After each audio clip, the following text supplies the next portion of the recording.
এমন এক পৃথিবীর কল্পনা করুন যেখানে ডাঙায় পা ফেললেই রাজত্ব করে হিংস্র বাঘ আর জলে ওৎপেতে থাকে নীরব শিকারী কুমির। গঙ্গা, ব্রহ্মপুত্র আর মেঘনার মোহনায় গড়ে ওঠা পৃথিবীর একমাত্র বৃহত্তম ম্যানগ্রোভ বন সুন্দরবন। কিন্তু এই বনের সৌন্দর্য কি শুধুই সুন্দরী গাছ, নাকি এর ছায়ায় লুকিয়ে আছে হাজারো অজানা রহস্য? বাংলাদেশ ও ভারতের কোল জুড়ে 10,000 বর্গ কিলোমিটারের এই সুন্দরবন। সুন্দরবনের সবচেয়ে বিস্ময়কর বিষয় হলো এর জোয়ার ও ভাটা।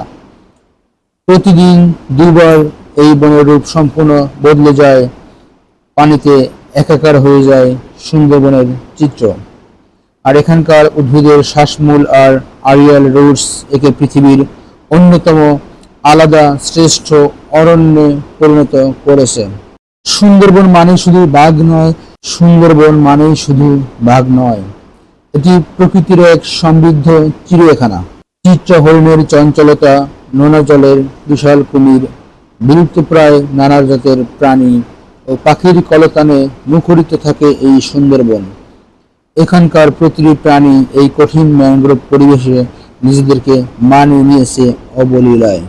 সুন্দরবনের আসল রাজা রয়্যাল বেঙ্গল টাইগার, পৃথিবীর একমাত্র বাঘ যারা নোনা জলে সাঁতার কেটে এবং ম্যানগ্রোভ বনের শিকার তাদের জীবিকা নির্বাহ করছে। এখানকার মানুষের কাছে বাঘ শুধু একটি প্রাণী নয়, এটি একটি আতঙ্ক আর বিশ্বাসের নাম। বনে নামার আগে মৌয়ালরা আল্লাহর কাছে প্রার্থনা করে যেন বাঘের মুখোমুখি হতে না হয়, কারণ এক মুহূর্তের অসাবধানতা জীবনটা কেড়ে নিতে পারে। সুন্দরবনের পাড়ে ঘেঁষে থাকা মানুষের জীবন আরো বৈচিত্র্যময়।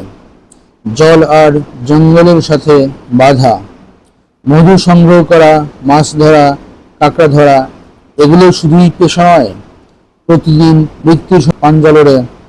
তাছাড়া প্রতি বছর সিডর, আইলা বা আমফানের মতো বিধ্বংসী ঘূর্ণিঝড়ের প্রথম ধাক্কাটাও সইতে হয় এই সুন্দরবন ও সুন্দরবনের মানুষদেরই।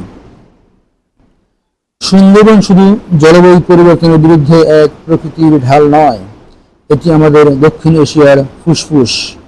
জলবায়ু পরিবর্তন এবং অবৈধ শিকারের কারণে এই সুন্দরবন আজ হুমকির মুখে। আমাদের নিজেদের অস্তিত্ব টিকিয়ে রাখার খাতিরে রক্ষা করতে হবে এই বিশ্ব ঐতিহ্যকে। সুন্দরবনের এই রূপকথা যেন শুধুই ইতিহাসের পাতায় হারিয়ে না যায়, এদিকে সকলের নজর রাখা উচিত। ভিডিওটি ভালো লাগলে লাইক ও শেয়ার করুন। আপনার মতামত কমেন্ট বক্সে জানাতে ভুলবেন না। সুন্দরবনকে বাঁচাতে সচেতনতা তৈরি করতে চ্যানেলটি সাবস্ক্রাইব করুন। ধন্যবাদ।